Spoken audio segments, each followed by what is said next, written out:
선출은 새벽부터 양지바른 한의원 안방에 불을 켜놓고 앉아 있었다. 아직 해도 뜨지 않은 시간, 집 안 사람들은 모두 잠들어 있었지만 선출의 눈은 조금도 감기지 않았다. 방 한쪽에 놓인 약봉지와 진료 결과지가 그의 시선 끝에 걸려 있었다. 그는 그 종이를 한참 동안 바라보다가 손을 뻗어 뒤집어 놓았다. 보지 않으면 모르는 일이 되는 것도 아니고 숨긴다고 사라지는 일도 아니었다. 그러나 가족들 앞에서는 끝까지 모른 척하고 싶었다. 늙은 몸이 무너지는 것보다 더 무서운 것은 자신이 사라진 뒤 남겨질 집안이 또다시 흔들리는 일이었다. 선출은 천천히 자리에서 일어났다. 지팡이를 짚고 방문을 나서자 복도 끝에서 동익이 물을 마시러 나오다 멈춰섰다. 동익은 아버지의 얼굴이 평소보다 더 창백한 것을 보고 눈살을 찌푸렸다. 아버지, 이 시간에 왜 안 주무세요? 선출은 대답하지 않고 마루로 걸어 나갔다. 동익은 급히 뒤따랐다. 어디 불편하세요? 병원 한번 가보자니까요.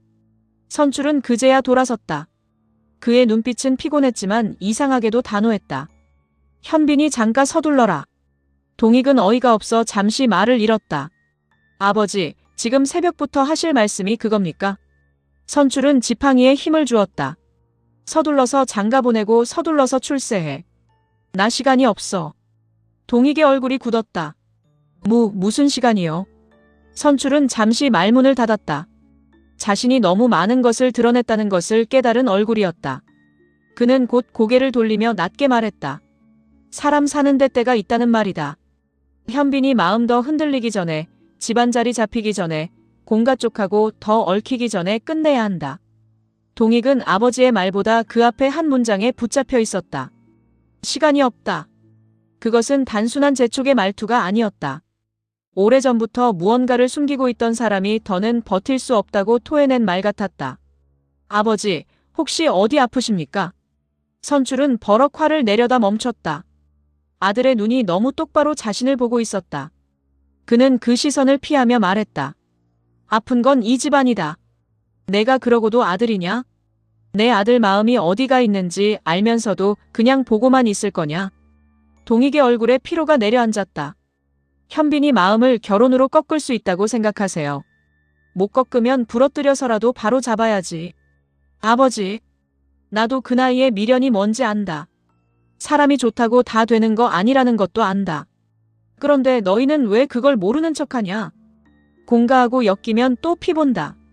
대한이하고 동숙이는 어른들이라 감당한다 쳐도 현빈이는 다르다. 그 애는 양가를 이어야 할 애야. 동익은 깊게 숨을 들이마셨다. 현빈의 사랑을 반대하는 마음은 자신도 같았다. 그러나 요즘 들어 그는 점점 자신이 붙잡고 있는 미움이 정말 아들을 위한 것인지 아니면 자신이 평생 삼켜온 버림받은 상처를 현빈에게 물려주고 있는 것인지 헷갈리기 시작했다. 특히 구인옥의 행방이 드러나고 기철의 기억이 조금씩 돌아오면서 30년 전 자신이 믿어온 진실이 흔들렸다. 그 흔들림은 동익의 속을 파먹고 있었다. 아버지, 만약 우리가 알고 있던 게 전부가 아니면요? 선출의 얼굴이 바짝 굳었다. 뭐가? 어머니가 그냥 우리를 버린 게 아니고 공기철 씨가 데리고 도망친 게 아니라면요? 선출은 동익을 노려보았다. 누가 그런 말 하더냐? 누가 한 말이 아니라 이제는 다들 의심하고 있잖아요. 선출의 손이 떨렸다. 그는 그 떨림을 감추려 지팡이를 더 세게 움켜쥐었다. 의심으로 집안 못 지킨다. 확실한 것만 붙잡아야지. 동익이 낮게 물었다. 아버지가 붙잡은 확실한 게 원망이었습니까? 선출의 얼굴이 일그러졌다. 아들의 말은 조용했지만 평생 쌓아온 방어벽을 건드렸다. 선출은 동익을 똑바로 바라보며 말했다. 내가 나한테 그런 말할 자격 있냐? 내 엄마 잃고 내가 밤마다 울 때 누가 내 옆에 있었어. 내가 원망이라도 붙잡지 않았으면 우리 집안은 그때 끝났어. 동익은 더는 대꾸하지 못했다. 그 말 또한 진심이었다. 선출의 고집은 악의만으로 이루어진 것이 아니었다.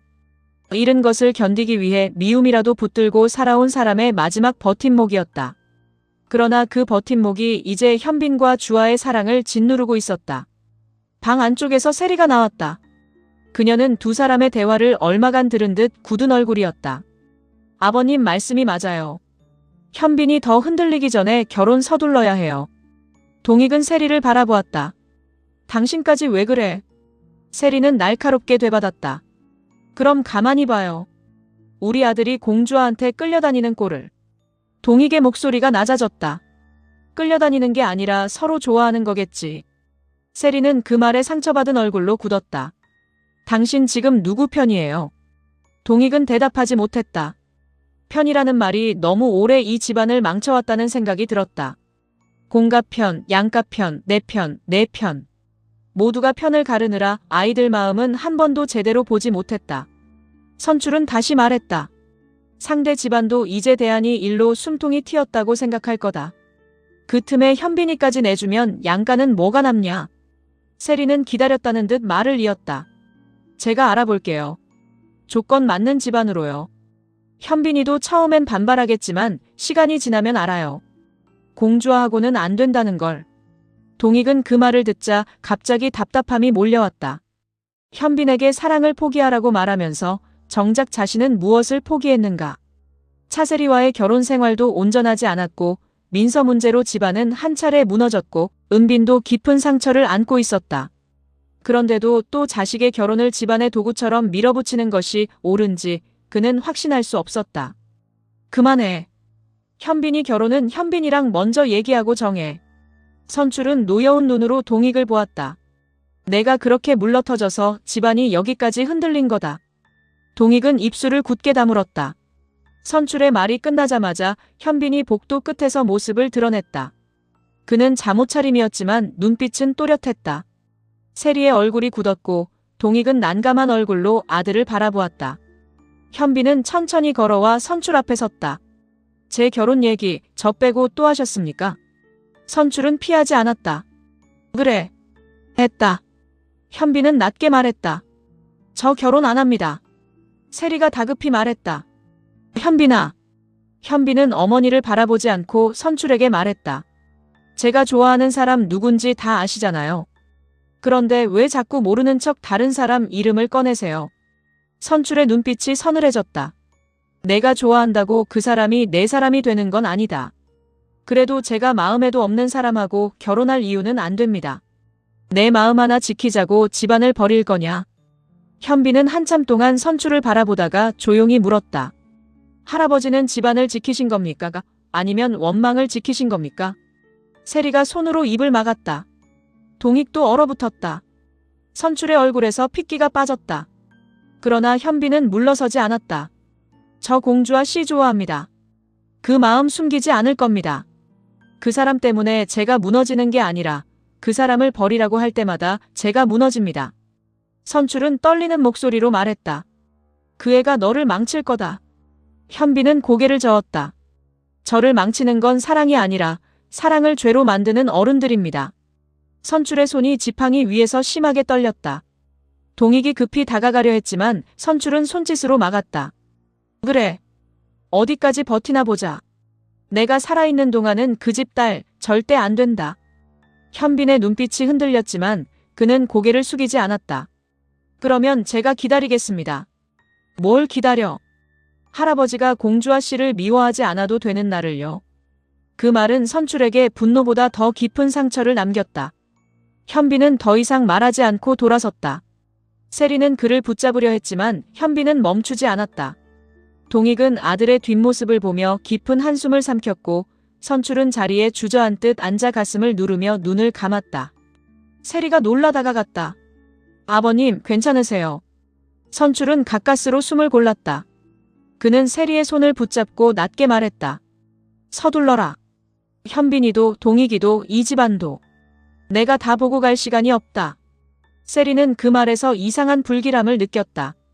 하지만 묻지 못했다. 선출의 눈빛이 너무 절박했기 때문이다. 그날 오전 온정시장 한쪽 골목에서는 또 다른 감정의 결이 피어오르고 있었다. 정순경은 오조무사 앞에 서서 손에 작은 반지를 쥐고 있었다. 평소처럼 무뚝뚝하게 굴려고 했지만 그의 귀 끝은 붉어져 있었다. 오조무사는 무슨 일인지도 모른 채 팔짱을 끼고 그를 바라보았다. 아침부터 왜 사람을 여기로 불러요? 나 지금 바빠요. 정순경은 헛기침을 했다. 바쁜 거 압니다. 그래서 오래 안 붙잡겠습니다. 오조무사는 눈을 가늘게 떴다. 무슨 사고 쳤어요? 사고는 아닙니다. 그럼 누구 잡으러 가요? 정순경은 손에 쥔 반지를 더 세게 움켜쥐었다. 잡으러 가기 전에 먼저 잡고 싶은 사람이 있어서요. 오조무사는 그 말뜻을 바로 알아듣지 못했다. 정순경은 결국 더는 돌려 말하지 못하고 손을 내밀었다. 작은 반지가 그의 손바닥 위에 놓여 있었다. 화려하지 않았지만 정직한 반지였다. 오조무사의 눈이 커졌다. 지금 저한테 프로포즈 하시는 거예요. 정순경은 고개를 끄덕였다. 그의 목소리는 평소보다 낮고 진지했다. 네. 오조무사는 황당한 듯 웃으려다가 웃지 못했다.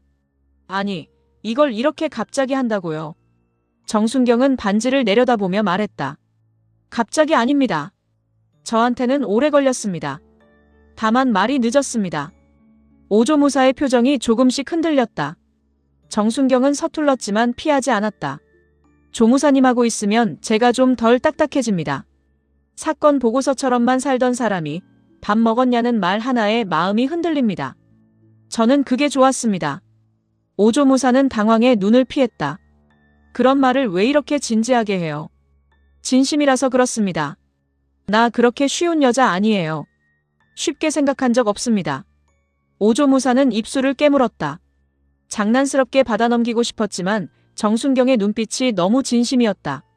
그녀는 반지를 바라보다가 조용히 물었다. 나랑 살면 피곤할 텐데요. 정순경은 바로 대답했다. 피곤해도 같이 있겠습니다.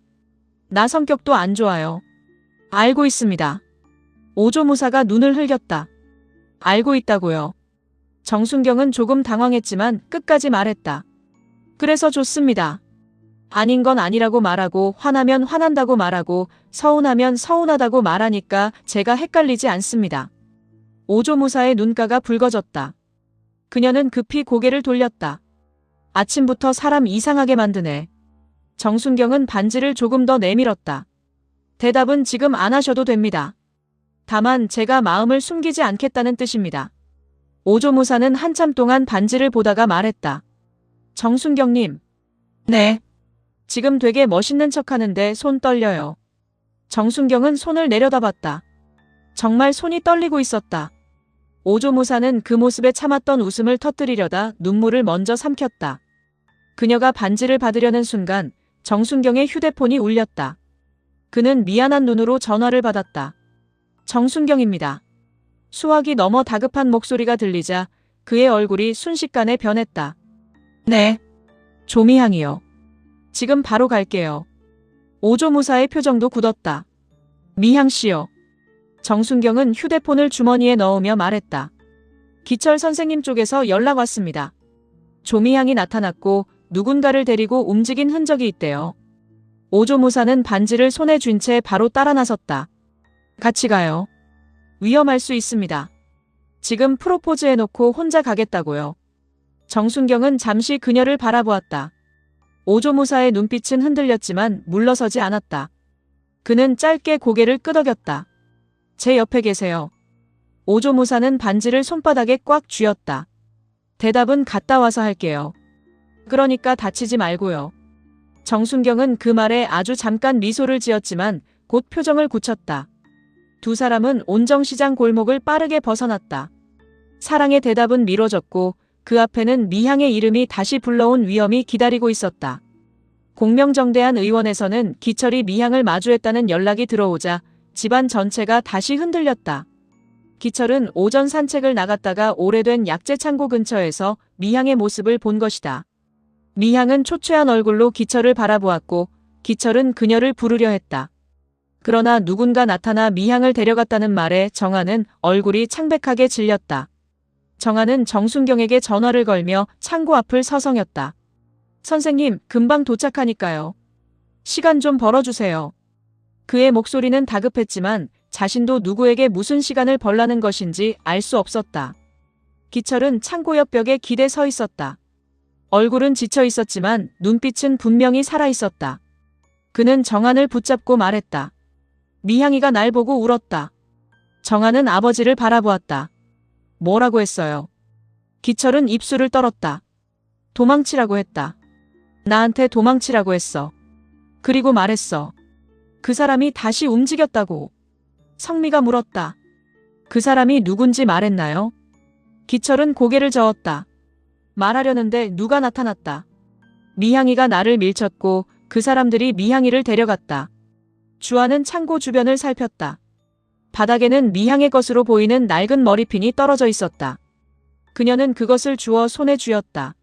손끝이 차가워졌다. 아빠, 이거 미향 할머니 거 맞죠? 정아는 머리핀을 보고 눈을 감았다. 아, 조미향이 나타나서 납치해갔대. 우재가 뛰어오며 말했다. 아버지, 순찰차 곧 도착한대요. 근처 CCTV부터 확인하겠습니다. 성민은 기철의 팔을 잡고 말했다. 아버님, 혹시 차 번호나 얼굴 기억나는 거 없으세요? 기철은 고통스럽게 머리를 누르며 말했다. 회색 차, 검은 모자, 그리고 손목에 상처. 예전에도 봤어. 그 손목. 언제요? 기철은 숨을 가쁘게 몰았다. 30년 전. 이노기가 사라진 날. 주아는 머리핀을 쥔 손에 힘이 들어갔다. 30년 전 이녹의 실종과 지금 미향의 납치가 같은 선 위에 놓이는 순간이었다. 사건은 더 이상 과거가 아니었다. 현재의 골목에서 반복되고 있었다. 정순경과 오조무사가 도착했을 때 기철은 같은 말을 반복하고 있었다. 손목에 상처. 회색 차. 미향이가 겁에 질려 있었어. 정순경은 곧바로 주변을 살폈다. 차량 이동 방향부터 확인하겠습니다. 선생님, 여기서 벗어나지 마세요. 조무사님, 기철 선생님 곁에 계세요. 오조무사는 고개를 끄덕이며 기철 옆에 섰다. 그러나 기철은 갑자기 오조무사의 손목을 붙잡았다. 그 사람이 노리는 건 나만이 아니다. 오조무사가 놀라 물었다. 누구를 또 노려요? 기철은 주아를 바라보았다. 몽투를 가진 사람. 주아의 얼굴이 굳었다. 그녀는 자신이 기철에게서 받은 봉투를 떠올렸다. 그 안에는 백이사와 연결될 가능성이 있는 사진과 30년 전 문서 조각이 들어있었다. 아직 누구에게도 전부 보여주지 못한 자료였다. 기철이 주아를 바라보는 눈빛에는 다급한 경고가 담겨 있었다. 주아야, 숨겨라. 아무도 믿지 말고 숨겨. 정아는 아버지의 말을 막으려 했다. 아버지, 애한테 그런 말 하지 마세요. 기철은 더 크게 말했다. 믿을 사람을 가려야 한다. 그 사람이 웃으면서 다가온다. 손을 내밀고 도와주는 척한다. 그런데 뒤에서 다 치운다. 성미의 얼굴에 불안이 스쳤다. 주아는 봉투를 떠올리며 심장이 빠르게 뛰는 것을 느꼈다. 백이사, 온정시장 개발, 미향의 납치, 기철의 기억, 그리고 현빈이 속한 태안그룹의 내부 권력까지 모든 선이 한 곳으로 모이고 있었다. 그 시간 동익은 정한과 함께 온정시장 활성화 방안을 정리하고 있었다. 두 사람은 여전히 서먹했지만 시장을 지키겠다는 목적만큼은 같았다. 공가와 양가의 30년 원한이 아직 완전히 풀린 것은 아니었지만 시장 철거와 개발 계획 앞에서 두 사람은 처음으로 같은 책상에 앉았다.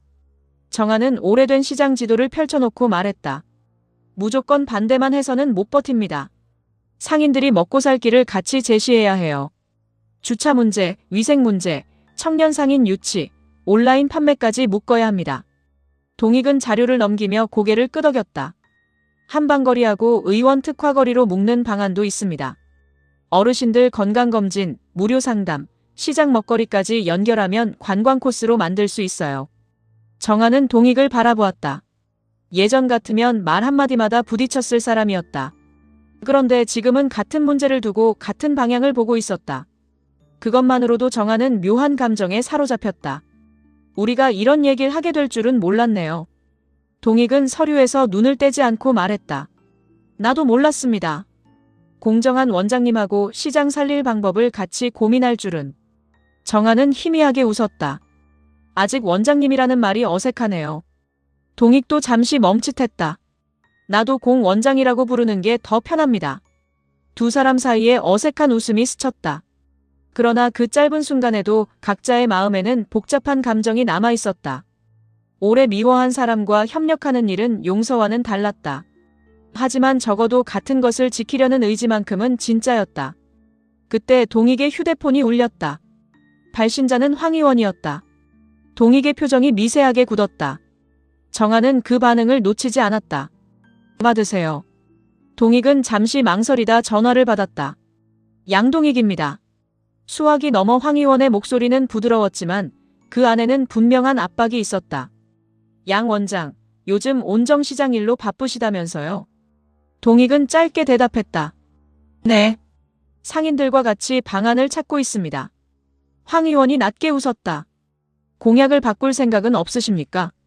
동익의 눈빛이 굳었다. 무슨 말씀이십니까?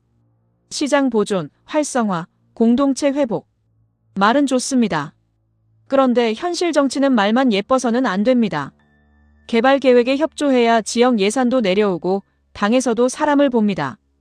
동익은 자리에서 천천히 일어났다. 정아는 그의 얼굴 변화를 보고 심상치 않음을 느꼈다. 저는 온정시장 철거에는 반대합니다. 황 의원의 목소리가 조금 낮아졌다. 정치는 고집으로 하는 게 아닙니다. 공천받고 싶다면서요.